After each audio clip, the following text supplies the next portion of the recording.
हरे कृष्णा। तो आप सभी भक्तों का हार्दिक स्वागत है आज के श्रीमद् भगवद गीता के डिस्कशन में। आज चर्चा कर रहे हैं श्रीमद् भगवद गीता यथारूप, थर्ड चैप्टर। और थर्ड चैप्टर श्लोक संख्या 25 पे कल चर्चा किया है। सक्ता कर्माण्य अविद्वांसो यथा कुर्वन्ति भारत कुर्याद् विद्वांस तथा सक्तश्चिकीर्षुर्लोक संग्रह। भगवान कृष्ण वर्णन कर रहे हैं, बता रहे हैं कि किस प्रकार से जो ऐसे व्यक्ति जिनको इस भौतिक संसार से या कर्म को करके कुछ लाभ प्राप्त नहीं कर रहे हैं या जिनके लिए कोई भी कर्तव्य निर्धारित नहीं है, उनको किस प्रकार से कार्य करना चाहिए। भगवान बोल रहे हैं उसी प्रकार से कार्य करना चाहिए जैसे जो व्यक्ति आसक्त होकर के इस भौतिक संसार में कर्म करता है, जितना मेहनत करके और वो फल को भोगना चाहता है, तो उसी प्रकार से यथा तथा भगवान बोल रहे हैं शक्ता कर्मणि अविद्वांसो यथा कुर्वन्ति भारत, यथा जिस प्रकार से कुर्वन्ति भारत कुर्याद विद्वांस तथा जो विद्वान लोग हैं उसी प्रकार से वो भी कार्य करना चाहिए, तो करते हैं। लेकिन किस तरह से आसक्त, सकता मतलब आसक्ति, हिंदी में आसक्ति बोलते हैं, संस्कृत में शक्ता बोलते हैं। और आसक्ता मतलब बिना आसक्ति, बिना आसक्ति के, बिना ऐसे कोई भौतिक लाभ को प्राप्त करने के उद्देश्य से उनको कार्य करना चाहिए। चिकीर्षु लोक संग्रहम, लोगों को एक आदर्श उदाहरण प्रस्तुत करने के लिए। याद है भगवान तो बोल रहे हैं कि उसी प्रकार से इतना ही मेहनत, उतना ही कर्म कर्तव्य को पालन करना चाहिए ध्यान पूर्वक जितना भौतिकवादी लोग करते हैं। लेकिन वास्तव में उससे भी ज्यादा मेहनत करते हैं जो भक्त होते हैं स्पेशली। तो बाहर भौतिकवादी व्यक्ति तो किसी भी कर्म या कर्तव्य को करते हैं। जॉब करना है, धंधा करना है, 10 घंटे, 12 घंटे, 14-15 घंटे ज्यादा से ज्यादा करता है। लेकिन भक्त कैसे करता है? 24 घंटे करता है। प्रभुपाद जी सन्यासी हैं, उनको अपने खुद के लिए कुछ नहीं चाहिए, लेकिन 24 घंटे वो कार्य कर रहे हैं। बिल्डिंग बना रहे हैं, मंदिर बना रहे हैं, और अलग अलग प्रकार के बुक पब्लिकेशन कर रहे हैं, बुक डिस्ट्रीब्यूशन कर रहे हैं, पूरे ऑल ओवर वर्ल्ड में, ऑल ओवर वर्ल्ड में ट्रैवल कर रहे हैं।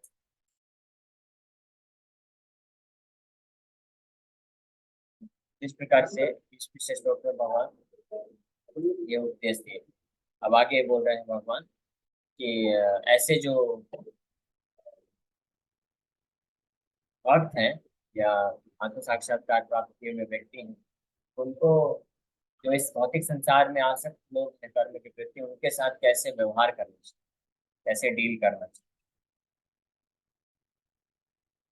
जैसे मान लीजिए कोई भक्त है, तो वो तो भक्ति करना चाहता है, भक्त बनना है, बन रहा है, उसको माला जप करना है, उसको कोई भौतिक कर्म नहीं करना है, कर्तव्य नहीं करना है, भौतिक फल को प्राप्त नहीं करना है। लेकिन उसी का कोई रिलेटिव होगा, सगे संबंधी होंगे, मित्र होंगे, ये उनका उद्देश्य ऐसा नहीं है। तो फिर उस समय भक्तों को क्या करना चाहिए? उनको भी जबरदस्ती हर प्रकार के कर्म कर्तव्यों को त्याग करके केवल बैठ के भजन करने के लिए बोल देना चाहिए, या क्या करना चाहिए? भगवान इस श्लोक में ये शिक्षा देने वाले हैं, तो ध्यान से सुनिएगा, ये बहुत महत्वपूर्ण श्लोक। और इसका तात्पर्य तो और भी ज्यादा प्रभुपाद जी और एक डिफरेंट एंगल से इस श्लोक को समझाएंगे। पहले हम लोग भगवान कृष्ण जो डायरेक्टली बोल रहे हैं वो समझने का प्रयास करेंगे, और फिर प्रभुपाद जी भगवान के हृदय की बात को जानते हुए उसको एक अलग एंगल से जैसे समझाते हैं, उसका असली अर्थ वो भी हम लोग चर्चा करेंगे तात्पर्य। ये 26 नंबर श्लोक है आज का। इसमें भगवान कृष्ण बोल रहे हैं, न बुद्धि भेदम जनयेत अज्ञानाम कर्म संगिनां जोषयेत सर्व कर्माणि विद्वान युक्तः समाचरन्। न बुद्धि भेदम जनयेत, so as not to disrupt the minds of ignorant men attached to the fruitive results of prescribed duties. A learned person should not induce them to stop from सबसे महत्वपूर्ण कार्य पहला चीज बोल रहे हैं, so as not to disrupt the minds of ignorant men। बुद्धि भेद नहीं करना चाहिए जो अज्ञानाम कर्म संगिनाम, अज्ञानाम मतलब जो अज्ञानी है, इग्नोरेंट है, तो कर्म संज्ञानाम कर्म को फ्रूटिव रिजल्ट, कर्म या कर्तव्य को करके कुछ फल प्राप्त करने की इच्छा से वो लगे हुए हैं, कर रहे हैं, कुछ है किसी अलग अलग प्रकार के कर्म, जो तपस्या यज्ञ व्रत ये सब कर रहे हैं, या भौतिक कार्य में, ये तो वैदिक तरीके से कर्म हो गया। या कई लोग विकर्म में लगे हुए हैं, भौतिक संसार में भी तो भौतिक तरीके से लोग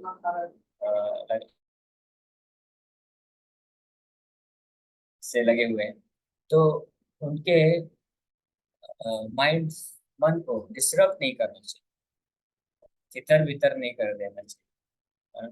कुछ ऐसे इंस्ट्रक्शन दे करके कि बेचारे फंस जाए। भगवान बोले ना, बुद्धि भेदम जनयेत अज्ञानम कर्म संगिनाम, so as not to disturb the minds of ignorant men attached to the fruitive results of prescribed duties. A learned man, विद्वान जो लोग हैं, person should not induce them to stop work. उनको कर्म या कार्य कर्तव्य को करने से नहीं रोकना चाहिए। किनको नहीं रोकना चाहिए? बुद्धिमान लोगों को ऐसा नहीं करना चाहिए। जो अज्ञानी है या कर्म बंधन में फंसे हुए हैं, आसक्त होकर के कार्य कर रहे हैं, तो उनको एकाएक किसी प्रकार के कर्मों को त्याग देने के लिए शिक्षा नहीं देना चाहिए। तो क्या करना चाहिए? ऐसे ही छोड़ देना चाहिए? नहीं, ऐसे छोड़ना भी नहीं चाहिए, क्योंकि ऐसे छोड़ देंगे तो पाप में लगे हुए हैं, तो इस संसार में तो और कर्म बंधन में फंसते जाएंगे, दुख भोगते जाएंगे। वो भी नहीं करना। ये दोनों प्रकार की चीजें जो है हानिकारक है, घातक है उस व्यक्ति के लिए, उस व्यक्ति का हित नहीं करेंगे। तो क्या करना चाहिए? Rather by working in the spirit of devotion, they should engage them in all sorts of activities for the gradual development of Krishna consciousness.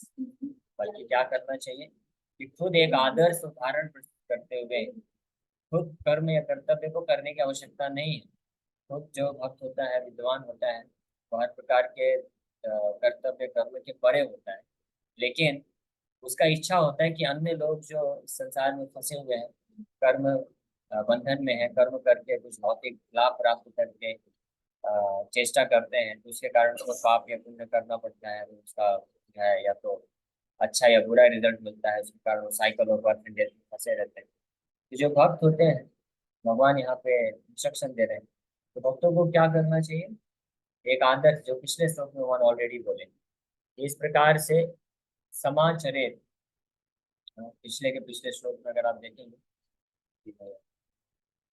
समाचरित सम्यक रूपेण आचरित, एक वर्ड यहाँ पे आता है।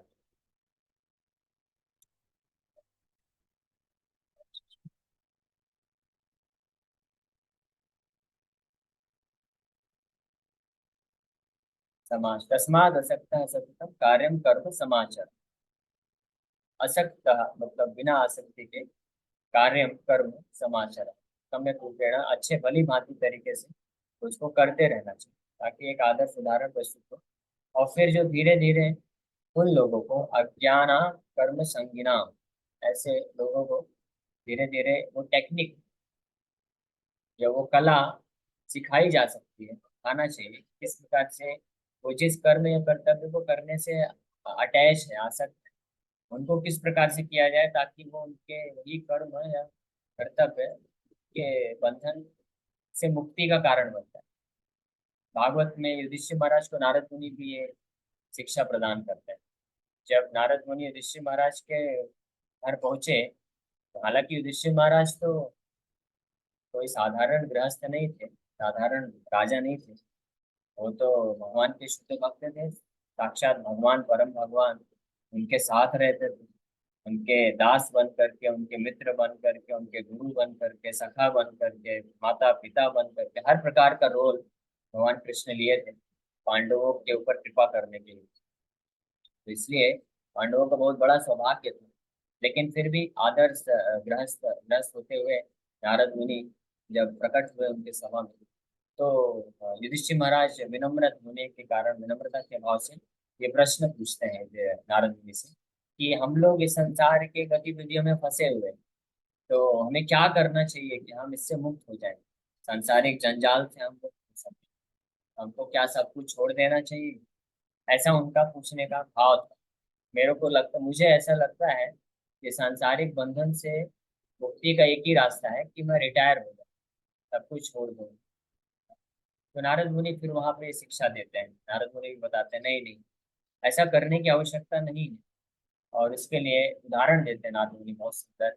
बोलते हैं कि दूध, जैसे दूध होता है, तो दूध पीने से, दूध ज्यादा कोई पी लेता है तो उसको पेट में अपचन हो जाता है, इंडाइजेशन कर हुआ है कभी। मैं ज्यादा दूध पिए नहीं, इसलिए ज्यादा दूध पीने से इंडाइजेशन हो जाता है कभी कभी। तो इसका मतलब ये है क्या कि दूध को त्याग देना चाहिए पूरी तरह से? नहीं, नारद मुनि सोल्यूशन देते हैं कि उसी दूध को अगर विकृत करके उसको अगर दही बना देंगे तो वही दूध ही है, लेकिन दही के रूप में लेंगे तो इंडाइजेशन का दवाई बन जाता है। उसी प्रकार से इस संसार में जो अज्ञानाम कर्म संगिनाम, जो अज्ञानी लोग हैं, जो कर्म संगिनाम यानी कर्म से आसक्त होकर के कार्य करते हैं, सक्तः अविद्वांसो कर्मणि, इष्ट श्लोक में भगवान बोले जो आसक्त होकर के कर्म करते हैं वो अविद्वांसो, कम बुद्धिमान है, यानी बुद्धिहीन है, भगवान तो बोल रहे हैं। क्यों? क्योंकि उसको करने से, आसक्त होकर के करने से, ज्ञान न होने के कारण कर्मों को केवल इंद्रिय तृप्ति के भावना से करने से वो संसार के बंधन में फंसते जाते हैं। लेकिन अगर उसी कार्य को, नारद मुनि बताते हैं, उसी कार्य को अगर भगवान या भगवान के भक्तों से आसक्त होकर के किया जाता है, उनके दिशा निर्देश में किया जाता है, तो वही कार्य जो है मुक्ति का द्वार खोलता है। यही शिक्षा भागवत में अन्यत्र कपिल देव जी भी यही शिक्षा देते हैं। वो बताते हैं कि मोक्ष द्वारम अपावृतम, कि क्या श्लोक है उसमें बताते हैं कि जो इस संसार के भौतिक चीजों, भौतिक व्यक्ति के प्रति जो आसक्ति है वो बंधन का कारण बनता है, लेकिन स एव साधुषु कृता मोक्ष द्वारम अपावृतम, वही सेम आसक्ति अगर भगवान और भगवान के भक्तों के प्रति रखा जाता है तो वो मुक्ति का द्वार बन जाता है, मुक्ति का द्वार खोल देता है। और वही वही लगभग वही शिक्षा यहाँ पे भगवान कृष्ण भी एक श्लोक में दे रहे हैं। जैसे उदाहरण के लिए, भौतिक भोग अलग अलग प्रकार के होते हैं।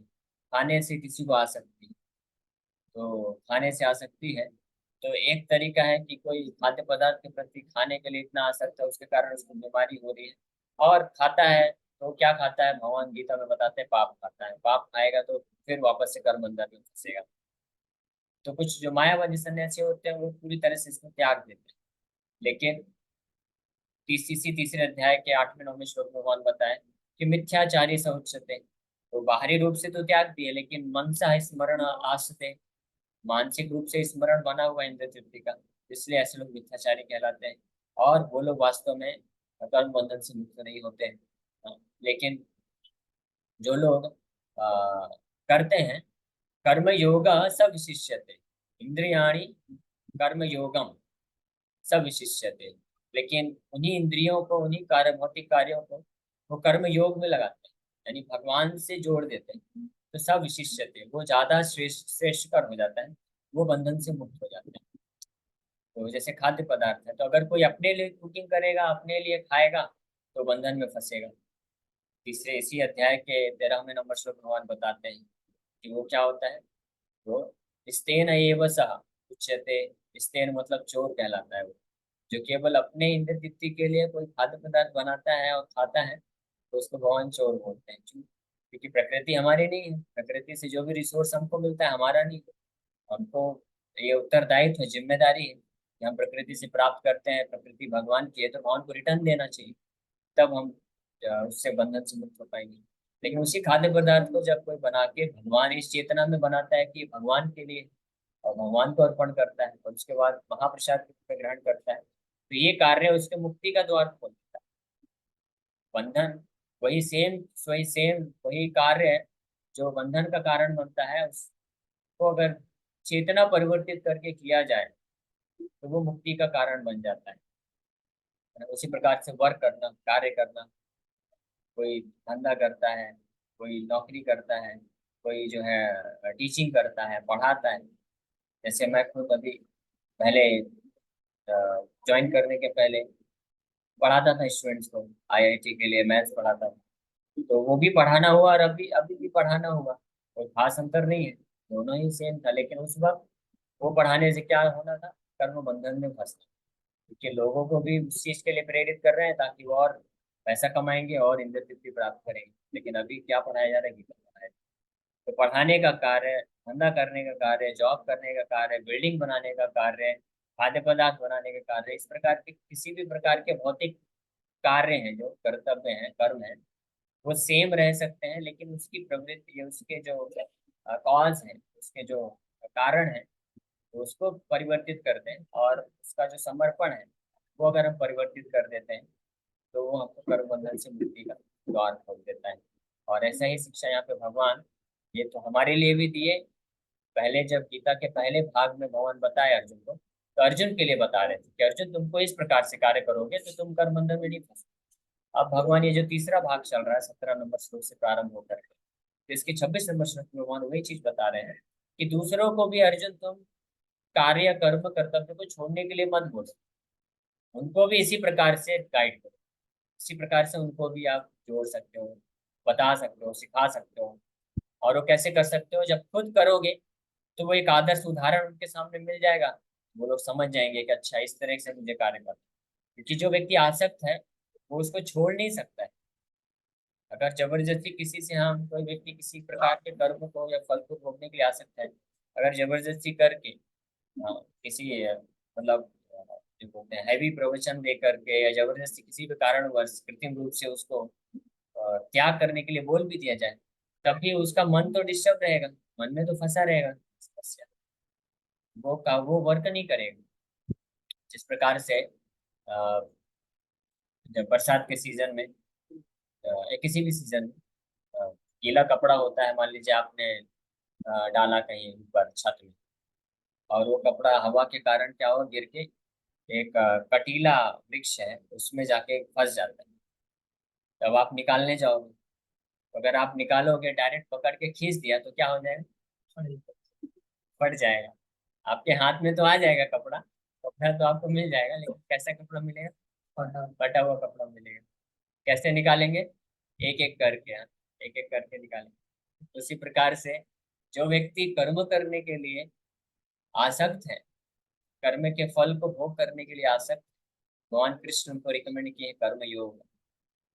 वो अगर उनको कोई प्रेरित करता है, या खुद इस संसार के दुखों के कारण वो प्रेरित होकर के, या तो खुद अपने जिन कर्मों से आसक्त हैं उसको त्याग देते हैं इमीडिएटली, या किसी के प्रवचन को सुन सुन करके त्याग देते हैं, तो वैसी स्थिति हो जाएगी जैसे कि कांटे से खींच दिया कपड़ा, कपड़ा पूरी तरह से फट गया। ऐसे ऐसे लोगों के लिए भगवान यहाँ पे कर्मयोग रिकमेंड कर रहे हैं। कर्मयोग मतलब कि वो जिस प्रकार के कर्तव्य कर्म को कर रहे हैं, उसको कैसे भगवान के तरफ स्थानांतरित किया जा सके, ट्रांसफर किया जा सके, गवटेल उसको बोलते हैं।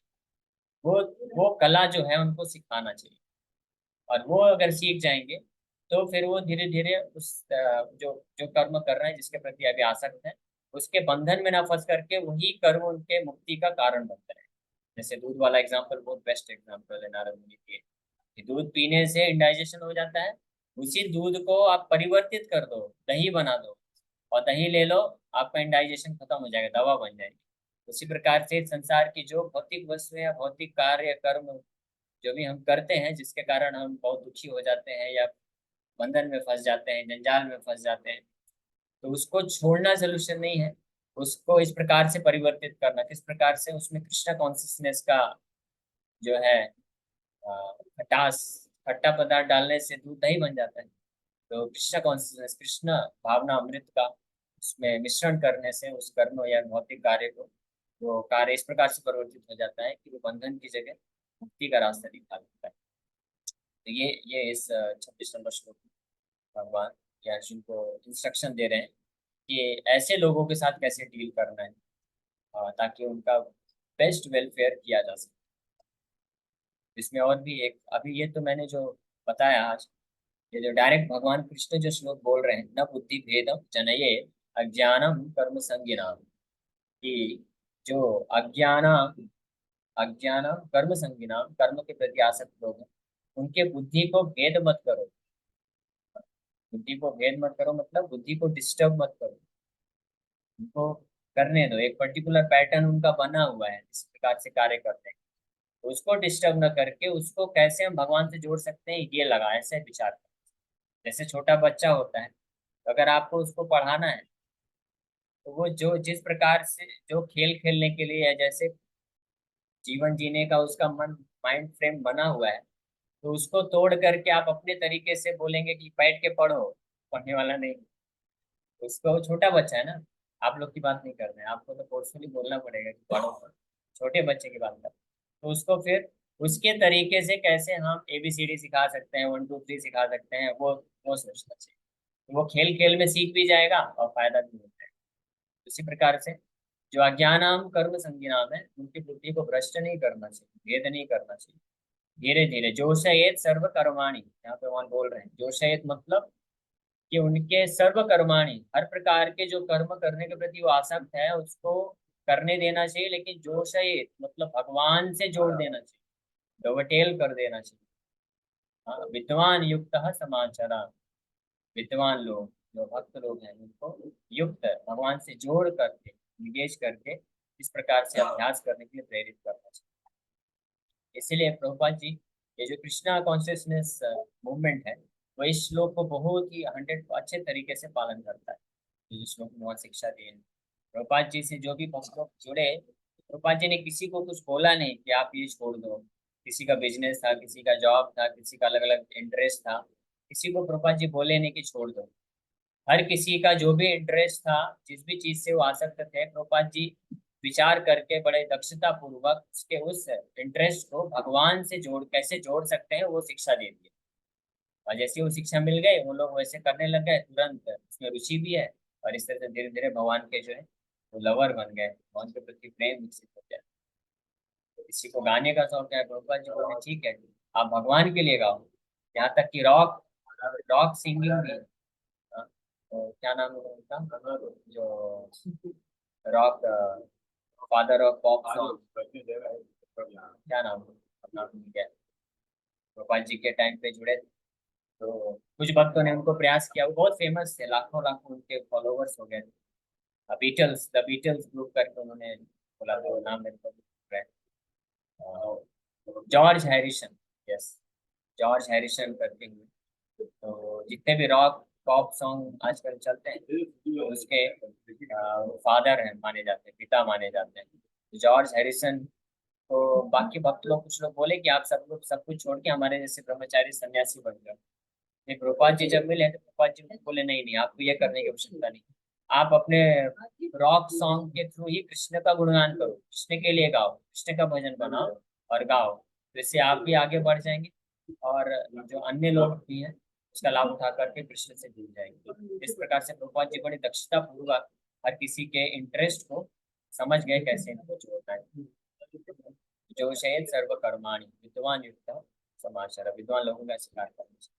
इसका पहला पार्ट हमने आज किया, कल इसका तात्पर्य पढ़ के इसका एक और दूसरा एंगल चर्चा करेंगे बातचीत के साथ। Thank you very much.